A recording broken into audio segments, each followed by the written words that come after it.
What up, big gang? So today we are talking about the underbooty, the cuff right there. A lot of people want to know how to build up that area so they have more of a cuff, something to hold on to, something round down there.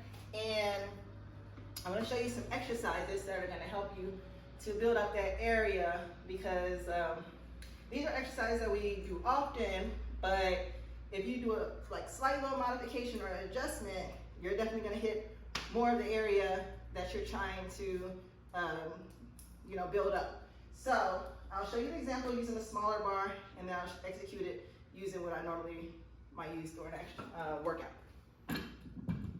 So first I'm going to show you what I see often when I watch people do this exercise, and then I'll show you how to modify it so that you can do it in a way that's going to put more emphasis on the tie-in, or the upper hamstring, or lower glute, or whatever you want to call it, or whatever, okay? So this is what I see most often. And a lot of people are taught this way, to keep the neck aligned, a neutral alignment with the body, right here, keeping the neck aligned, and you're coming down, and you're coming up and squeezing, coming down, and you're coming up and squeezing. This is what I see most often right here. And not that there's anything wrong with it, but that's going to have more of an emphasis on this part of the hamstring right here, okay? Now, if you want to put more of the emphasis right here, you're going to have to isolate the torso.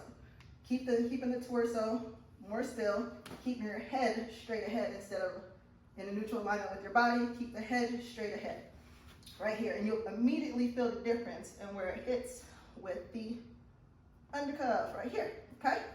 So you're going to come down, keeping this area, and you're just thrusting with the hips. You immediately feel it right up under your glutes instead of more in here. You're coming down, up. You see my head is not moving with my body, right here. Come down, up. And immediately goes right there under the glutes and the tie-in, okay? So that's your modification. And all this is a slight variation. And like I told y'all, training at angles and things like that are going to target different parts of the muscle. There's no two ways around it. So yes, these are basic exercises that we do all the time, but there's ways to get what you want out of it, okay? These are the way to do the example, so you're going to be able to see as much of these plates in. So once again, coming up,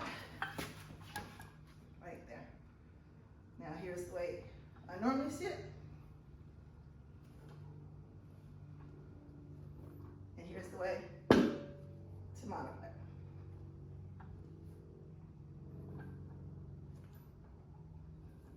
See that explosion upwards? Right through the glute. For the booty cuff, we're going to talk about your squat, okay? So, of course, you know there's a wide stance squat, there's a more narrow stance squat, and those are all great. But I'm going to show you how to sit deeper into your squat, okay? So most people squat like this, right here. Regular, this is a more narrow or standard stance squat, right here, straight down, like this. Boom. And that's great. That's going to hit a lot of quad. It's going to hit some hamstring. But there's a way to get deeper in it and give you more glute activation by externally rotating out your feet. And I'll show you from different angles right here. So you can see, let me show you this way. Depth on my squat, right here. Boom. Even though I'm pushing my booty back, that's the depth I'm getting. Externally rotate the feet outwards. And you can see the depth I'm going to get right there. And it immediately activates right up under my glutes where the cuff is, okay?